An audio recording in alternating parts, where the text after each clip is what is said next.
From the outside, Micheal and Anya's marriage looked like something out of a dream. 3 years of love, laughter, and late-night whispers had built what everyone called a perfect life. Their friends envied their bond, how she held his arm at parties, how he smiled whenever she spoke. Every morning began the same. Micheal would brew coffee. Anya would hum softly while scrolling through her phone, and they'd share quiet conversations before rushing off to work. It was simple, ordinary, but beautiful in its own way. Micheal believed in small gestures. He brought her flowers on Fridays, left little notes in her bag, and listened to her stories no matter how long her day had been. She was as calm after the storm, or so he thought. But even the strongest walls have cracks you can't see. Lately, Anya seemed distant. Her laughter still echoed in their home, but it didn't reach her eyes anymore. She spent more time on her phone, guarding it like it held secrets. She started dressing differently, not for Micheal, but for someone unseen. He noticed. Of course he did. Love makes you sensitive to silence. It teaches you how to read the unspoken. But Micheal was a man of trust, maybe too much of it. He told himself she was just tired, maybe bored of routine. After all, every marriage goes through phases, right? Still, something deep inside him began to whisper. That quiet, painful voice that wakes you at 2 a.m. and won't let you sleep. The kind that asks questions you're afraid to answer.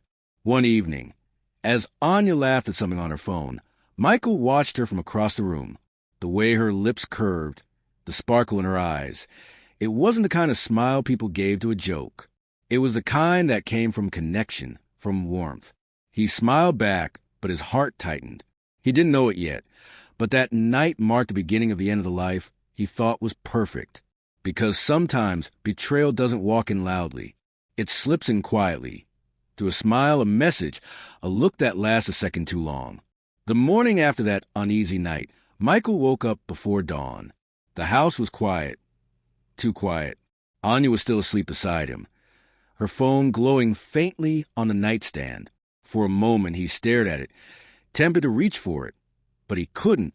Love still held his hands back.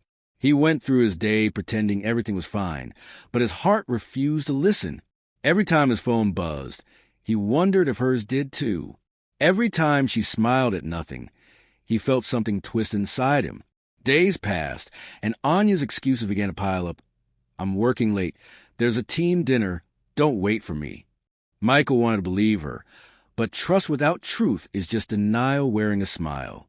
One Thursday afternoon, fate decided to show him what love had been hiding.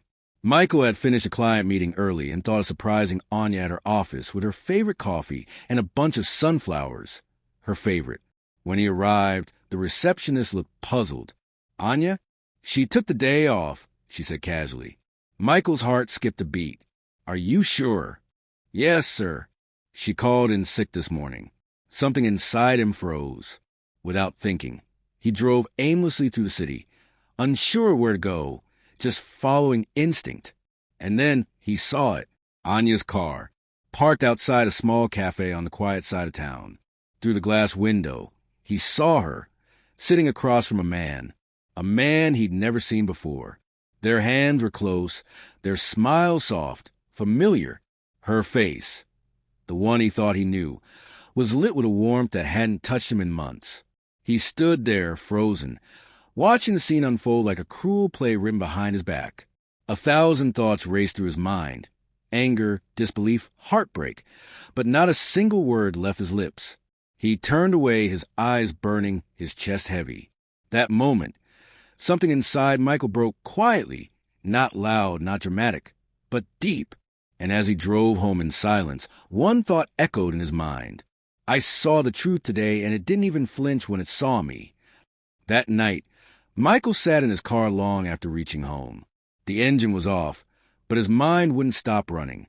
The image of Anya's laughter, shared with another man, looped over and over in his head.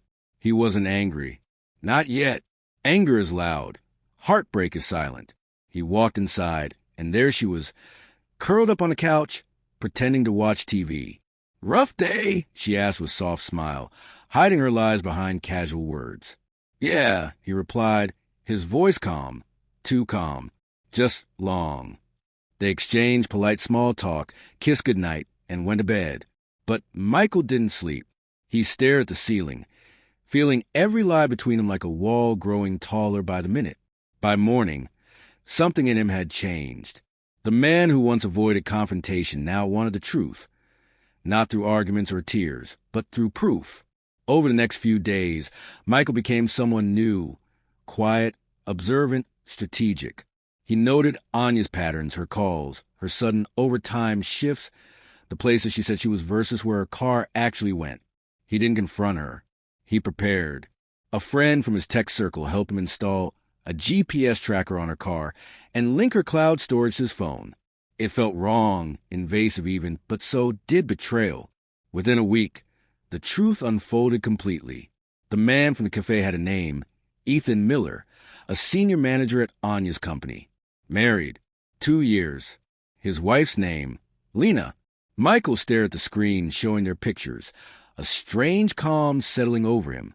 There was something poetic about it. 2 faithful hearts deceived by the same lie. Instead of rage, he felt an idea forming, not of revenge, but of revelation. He would not scream or destroy. He would expose with precision and dignity. Late one evening, he drafted an anonymous message. You don't know me, but you deserve to know the truth about your husband. He attached the photos, not to hurt, but to awaken. When he clicked send, Michael exhaled deeply. It wasn't victory, not yet, but it was the first breath of freedom. 3 days passed before Michael received a reply to his anonymous message. The email came late at night, short, trembling with disbelief. Who are you? Why would you say this? Please tell me this isn't true. Lena Miller. He hesitated before answering, then finally wrote, I wish it wasn't. Let's meet somewhere public. You deserve to see the truth with your own eyes. They met the next afternoon in a quiet park cafe. Lena arrived first, nervous, clutching a handbag like it was the only thing keeping her steady. When Michael approached, she recognized him immediately from the photos. Their eyes met, and for a moment, words felt unnecessary. They were 2 strangers connected by the same wound. He showed her the pictures, the call logs, the proof. Her face went pale. She stared at the table, silent, as tears slowly filled her eyes. I thought we were happy, she whispered. He used to tell me I was his piece. Michael's chest tightened. So, did she? He said quietly. For a long time, they just sat there, 2 lives shattered by the same lie. There was no anger between them, only the quiet comfort of being understood. After that day, they began to talk more, not as victims, but as survivors. They met for coffee, shared memories, even laughed sometimes, those small, broken laughs that come when pain begins to loosen its grip. Michael found in Lena a calm strength he hadn't seen in anyone for a long time. She wasn't bitter, she was brave, and in helping her stand again, he found pieces of himself returning too. One evening, as the sun dipped below the horizon, Lena looked at him and said softly, Ethan has a company event next week. A big party. He wants me to go with him, pretend everything's fine. Michael nodded slowly, sensing where this was heading. She took a breath and whispered, I don't want to go alone. Will you come with me? The question hung in the air, delicate, dangerous, and full of meaning. Michael met her eyes and said, Yes. It's time the truth stopped hiding. The night of the party arrived wrapped in glitter and deceit. The hotel ballroom shimmered with chandeliers, laughter, and the polished charm of people pretending to be perfect. Music floated through the air.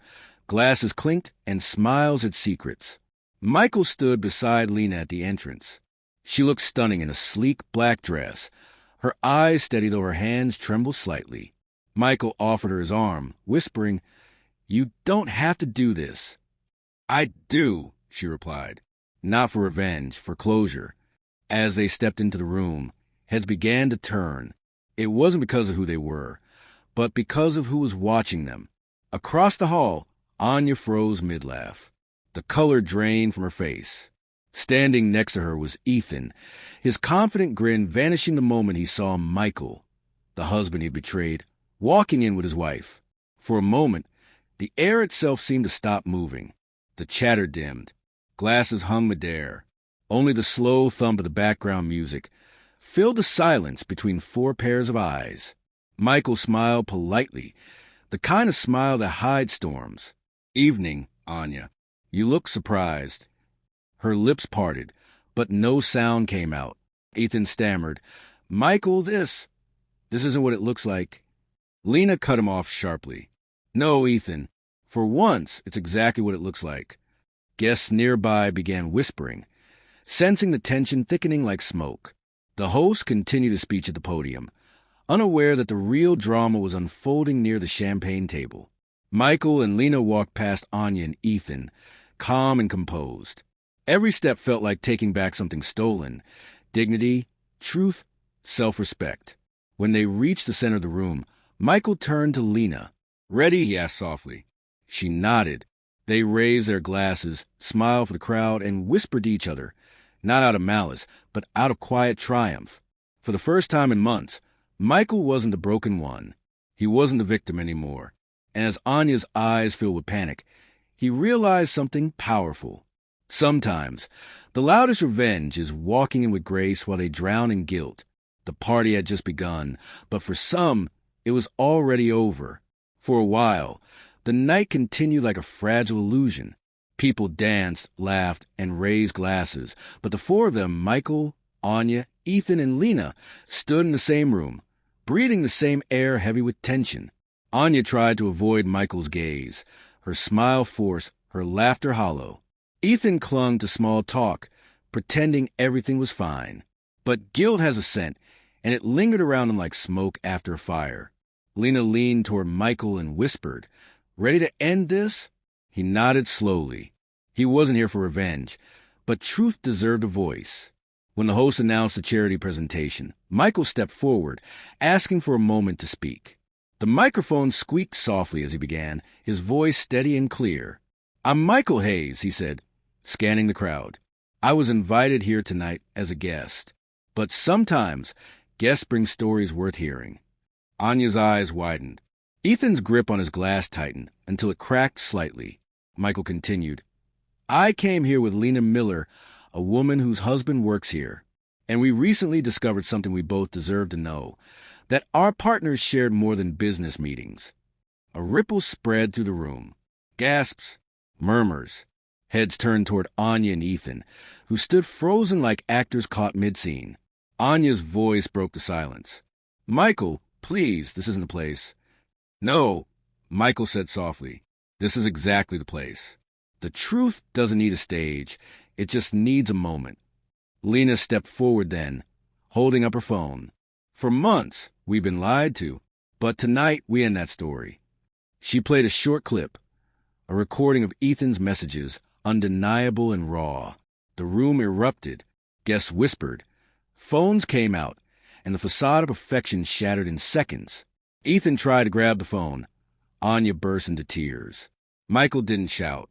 He simply looked at Anya, the woman who had once been his world, and said, "You taught me what love isn't, and for that I thank you."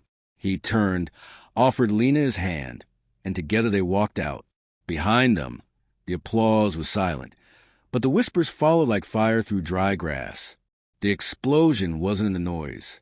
It was in the silence that came after. The next morning, the world felt eerily still. The sun rose as if nothing had happened.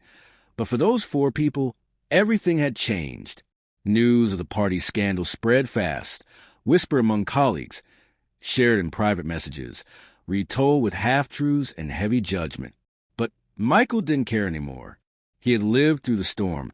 Gossip was just the rain that followed. He sat on his apartment balcony, coffee in hand, staring at the city skyline. His phone buzzed again and again, missed calls from Anya, unread messages filled with apologies, explanations, and desperate pleas. "Michael, please, let me talk to you. It wasn't what you think. I made a mistake. I'm so sorry." He didn't respond. For months, he had begged for her honesty.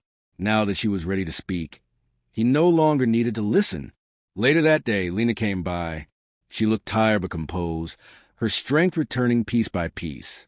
They didn't need many words. Silence was their shared language now. "I filed for separation," she said quietly. He's moving out next week. Michael nodded. I understand. I did the same. They sat side by side, watching the sky fade into evening. The chaos of the past night felt distant, like something that had happened to other people. Do you regret it? Lena asked after a while. He thought for a long moment. No, he said softly. Truth hurts, but it also heals. And for the first time, I feel free. She smiled faintly. Freedom is a strange thing. You lose everything before you earn it. They both laughed, a small, genuine laugh that felt like sunlight breaking through clouds. There was no romance between them. Not yet. Just a quiet bond built from brokenness. Two people helping each other remember what self-respect felt like. When she left that night, Michael felt a peace he hadn't known in years. Not the peace that comes from getting even, but the kind that comes from letting go. Anya's chapter was over. Ethan's lies had burned. And from the ashes, something honest had begun to grow. Not love, but something far rarer. Clarity. Months passed. Seasons changed, and so did Michael. The pain that once lived inside his chest began to fade, replaced by something quieter, acceptance. He no longer checked Anya's social media, no longer replayed the memories of what went wrong. The past had finally loosened its grip. He had moved to a smaller apartment near the lake, where mornings came with sunlight and peace instead of arguments and silence. Every day, he walked along the shore with a journal in hand, writing pieces of his story, not to relive it, but to release it. One afternoon, as he sat by the water, his phone buzzed. It was a message from Anya. I saw you at the cafe the other day. You look happy. I hope life is kind to you. I'll always regret losing you. Michael read it twice, smiled faintly, and then deleted it, not out of anger, but because he had already forgiven her in silence long ago. He had learned that forgiveness isn't about giving someone a second chance. It's about giving yourself permission to move forward. Later that week, he met Lena again, not by plan, but by chance. She was volunteering at a local art fundraiser, her laughter light, her energy calm. She looked free, alive. They talked for hours, not about betrayal or heartbreak, but about the future, about dreams, travel, and second chances. Lena said something that stayed with him. Pain doesn't destroy us. It introduces us to who we really are. And she was right. Michael realized that losing Anya wasn't the end. It was the beginning of rediscovering himself. Love, he learned, isn't about possession or perfection. It's about honesty, respect, and growth. That night, as he stood by the window watching the city lights flicker below, Michael whispered to himself, maybe everything had to fall apart, so I could finally stand tall. In the end, there were no villains, just people who made choices and lived with the weight of them. Anya and Ethan had chosen deceit, and they were now prisoners of their own guilt. Michael and Lena had chosen truth and found peace. The moral was simple, but powerful. Sometimes losing someone is the only way to find yourself. The truth might shatter your world, but it rebuilds your soul stronger.